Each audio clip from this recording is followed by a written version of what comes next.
Okay, folks, UK house prices are out for November 2021. So the UK house prices are out for November 2021 and also for Scotland. So we're going to primarily focus on Scotland, clearly because we're in Scotland.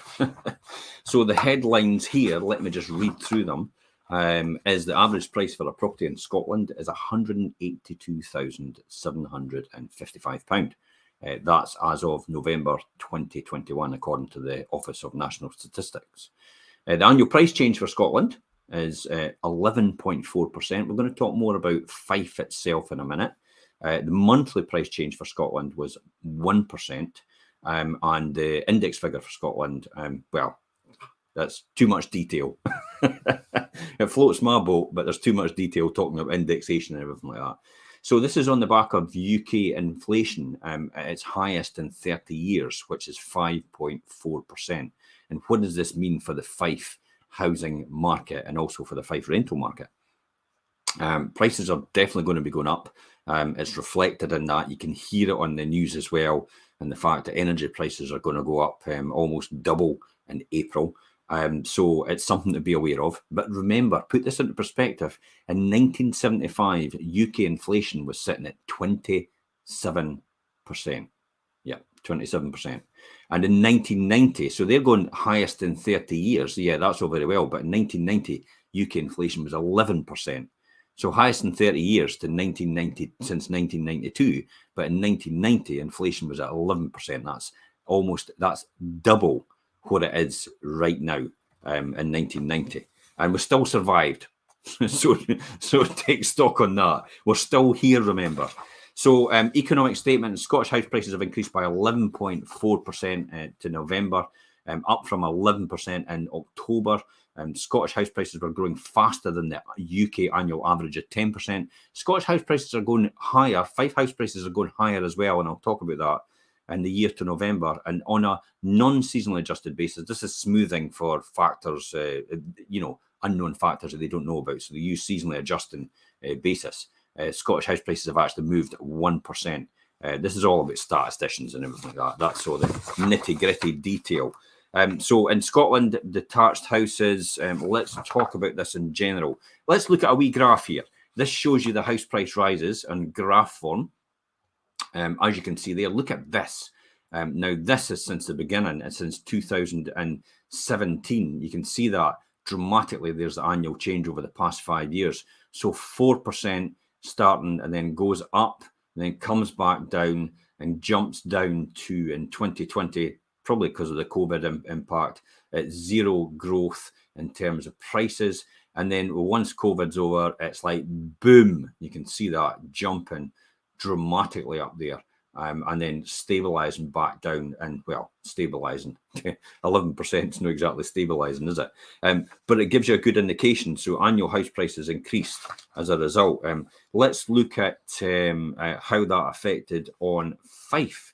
So Fife itself, I'll quickly get up a wee number here. So the average price in Fife compared year on year is, so in 2021, the average house price in Fife was 166,333 versus 144,103 the year before. That's an increase of £22,230. And that puts the house prices in Fife up 15.4% in the last year. 15.4%. Inflation's at 5.4%. So if you've got houses or you're in your house, you've basically increased by 10% over and above inflation. That technically is why property is a really good investment and asset class to invest in for investors and buy to let. So that's the Fife area. We'll quickly jump on another graph here and show this. And we can look across. This is the house prices right across Scotland. Now, you can see there in house prices, the darker areas are the really high value places. You can see that in Edinburgh and then over into the Glasgow area and Inverclyde. No, Inverclyde's the lowest. These green areas. But you can see Fife is actually quite equilibrium. So there you go. This is where Fife sits roundabout. So middle of the road. So Fife is still a really affordable place to live in. as a result. I mean, I know you might not think it, but that's why a lot of people outside of the area actually see Fife as a fantastic proposition in terms of price point, because it's obviously a great price point for that issue. Let's jump on another graph. It shows now this is the average price by local authority for Scotland, and you can see there again. This is by local authority. We're still sitting fair enough in the middle, not overheated. The biggest prices are obviously in this area and over in Edinburgh. The lowest prices are round about the surrounding Glasgow areas, but middle of the road, and then higher prices up to the Highlands and Islands, and obviously there's Aberdeen. See, look at Aberdeen. Aberdeen's really low just now, and the rest, Elgin and all that outside of there, has obviously not been impacted. A lot of people are actually seeing that as a great proposition for buying in. So prices are extremely high in these areas. So let's just recap and talk about that. November 2021, the most expensive area to purchase in the property was the city of Edinburgh, where the average price was 317,000, in contrast with the cheapest area to purchase, as I'd said before there, which was East Ayrshire, where the average price is 119,000. So that's the average prices right across Scotland. Let's talk about sales volumes. The amount of time, this is the sales volumes. Actually, average price by property type. This is actually quite interesting. So we can see here, look, detached, November 328,000 versus November 283,000. So there's a huge jump there in detached houses at 15.7% year on year. Semi-detached 13.5% year on year. Terraced 10.9% year on year, and flats and apartments are beginning to appreciate quite well at 7.7%. In the Fife area, flats and apartments are actually moving up quite considerably now because they're becoming more affordable for people living here rather than the actual houses, which are becoming out of their reach. So flats are good for first-time buyers and apartments as well. So it's really one to go for. Okay, so let's talk about sales volumes. So the sales volumes over Scotland over the last 5 years. Why do we talk about sales volumes? Well, it gives us good indication about supply and demand.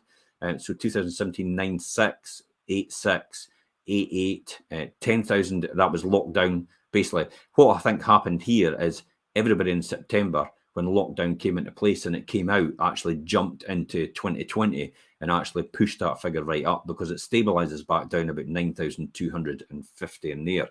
So the amount of time between the sale of the property and the registration of the information varies. The typical range is from 2 weeks to 2 months, but it can be longer. Volume figures for the most recent 2 months are not yet reliable for reporting, as the Land Registry says, so they're not included for the report itself. And then it goes on to talk about the number of properties actually sold in each area. Let me just get that figure for you. So in Fife itself, so let's look at Fife.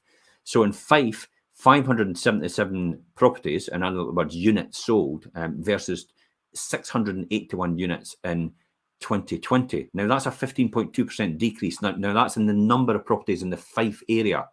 So why do I talk about that? Because it's important to understand how much supply is there, how much demand is there. There's still a huge amount of demand, because we know by the numbers actually coming through all the portals. So that's at fever pitch. The reason you'll probably find that 577 units were sold is because of lack of stock.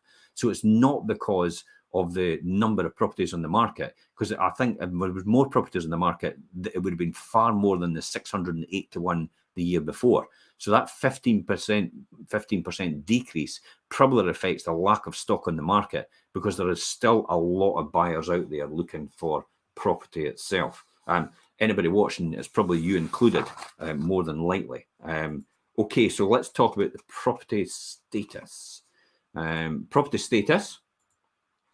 The property status, we talk about new build, number of new builds. Let's take that off just now. So the number of new builds number of new builds is actually going up 25.1%. Number of new builds and resold in terms of prices actually resold is up 10.8%. So new build house prices are going up more dramatically, proportionally, than actual resale houses, existing resold properties. First-time buyer status as well. First-time buyers, There's a lot of first-time buyers in the market right across Scotland. They're usually typically spending around 146,000 buying their average first-time home. Former occupiers, owner-occupiers, which are second-time buyers, third-time buyers, downsizers, upsizers, they tend to be paying 220,000 for a property, which is an annual price change of 12.2% itself. Interestingly enough, funding status. Most people, this is actually quite a good statistic here, tells you a good indication. Cash and mortgage indicator for Scotland, how many people are paying cash and how much mortgage. So if somebody's got cash, they tend to be paying around about 167,000 for a property, which is an annual change of 10.6%. If they've got a mortgage, they tend to be paying around about 190,000 for a property. So you'll probably find people get a mortgage for approval will tend to pay a lot more, possibly, maybe because if they're upsizers or they're downsizers and they do get a mortgage, they have equity in their property to put towards the additional money to actually contribute towards a higher price for your property. That's probably what it comes down to in essence. That's where I'm thinking. And then finally, just this one. This shows this shows where we are in terms of annual percentage change. Interestingly enough, annual percentage change out the whole of Scotland, Fife is actually the fifth highest price rise in the last year. So Fife is the fifth highest price rise in the last year. The highest price rise is Argyll and Bute at 18.6%. The next one out of that is probably, I think it's round about, it's round about, where is it? Fife is fifth in that scenario. And the next one approaching to that is Clackmannanshire. So you can see that there.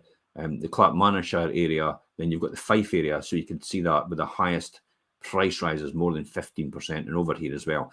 So Fife tends to be the most expensive so far in terms of price change year on year. But again, I go back to saying that's a lot down to the fact that Fife is actually a more affordable region.